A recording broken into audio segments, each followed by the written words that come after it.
Ira wrote in, what's the wackiest office or workplace drama you've experienced or been around? I've been around some pretty crazy stuff. Yeah, I did work in retail from about junior year of high school until freshman year of college at the now defunct Circuit City.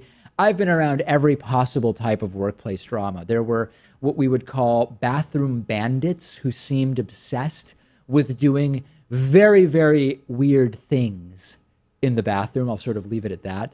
And just trying to figure out like who it was, and it was incredibly dramatic. What I know we've been talking about this for years, and I remember once when Lewis was still on the program, he believes that some people get off sexually from doing really strange things in bathrooms that you would say, why not just go in and use the bathroom like a normal person and then leave? People who have to come up with, it's the equivalent of they have the creativity of someone who could invent the universe of Narnia, given the bizarre and unique things that they're doing in the bathroom. Why not just go and use the bathroom? Lewis seemed convinced that some of these people were sexually aroused by doing strange things in bathrooms and using devices in other ways in which they're not meant to be used. So that was a pretty big drama at Circuit City. There were a couple bathroom bandits that we were trying to figure out, like who on earth is doing these things. I call them poopatrators. The poopatrator, yeah, right. And that's only part of it. That's only part of it. Also, like romantic workplace drama. Who hasn't been around that type of thing? There's been a lot of incidents like that. There were incidents. So this was a crazy thing at Circuit City. One of the biggest dramas I remember, and I think it's okay to tell this now. I don't believe any of this was ever publicly known, and the whole company is bankrupt now. And I'm not even going to say. I'm not saying this happened at the store I worked at. There was a consortium, for lack of a better term, that worked with an outsider and someone who worked in the warehouse, right? And at Circuit City, you had the salespeople who were out on the sales floor, but if you sell a big TV, the TVs are in the back. So when you sell it, the warehouse staff gets a little printout or something that says, hey, this product has been sold, grab it and bring it out to the loading dock.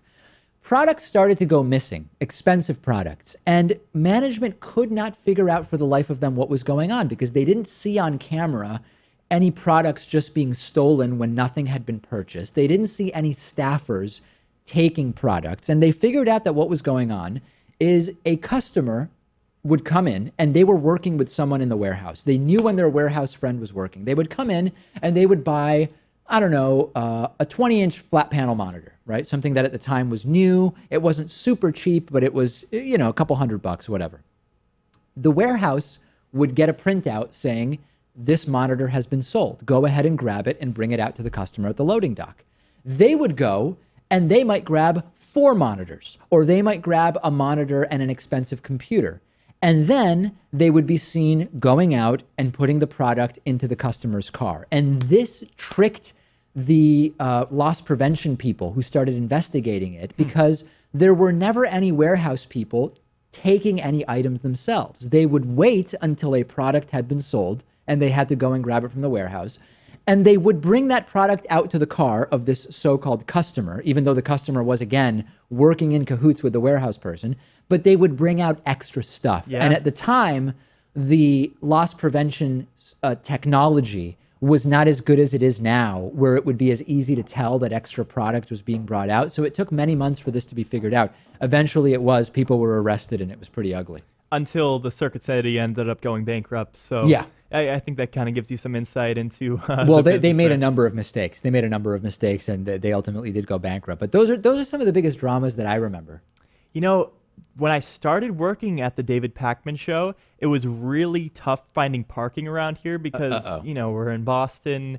Sometimes there's meters, you can grab one. Sometimes it's just street parking, but it can be few and far between to find these spots. Now here we don't really have meters too close. No. It's mostly street parking, yeah. And, I'm trying to make a good first impression. I'm trying to be here right on time, but I'm having a really difficult time finding a parking place. Yep. So I just park right on the side of the building. Right. And, the assumption is if there's no signs that say no parking, you're good. Only problem is the street there isn't too wide, and there's a bunch of trucks right across the street that have to get in and out. They make some incredibly tight maneuvers. Yeah, so I pioneer a spot. I'm the first to park on this street. I'm like, all right, I got to get to work. I got to start working on the David Pakman show for the first time. Yep. I'm nervous as it is. And I see one of these truckers get out of his vehicle, and he says, "Yeah, are you gonna leave that there for the whole day?" And he goes, yeah, I'm working in the building next door. I got to leave this here. And he goes, we have trucks. We have to like turn around. The guy's basically trying to bully me into moving the car. Now, he never says you're not allowed to park there, because you are technically allowed to park there. Yeah, because even if he did say that I wasn't allowed to park there, I'd be like, all right, we'll go to the city and get a sign then. I mean, this is your problem, not mine. Absolutely. He was clearly just trying to bully me out of it, trying to move to somewhere else. So, I understand like the trucks have to get in and out. That's a hard job to do. But also, I got to get to work myself. Absolutely. And within a few days, it wasn't just me parking there. It was a whole line of cars. So clearly that's what they were trying to prevent all along.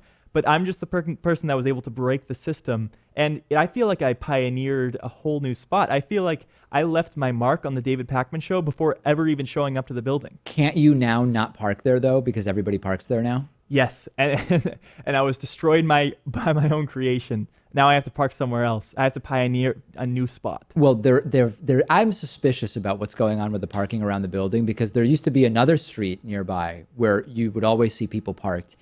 And then all of a sudden, there were no cars there, and we didn't really know why. And there's been one very small no parking sign, and apparently it applies to about 500 feet of street or something like that, because no one parks there. And the last time I saw someone park there, they had a ticket on their car. So it's very weird. I don't really get what's going on around here. And our former intern actually followed my lead and pioneered a new parking area. Yeah.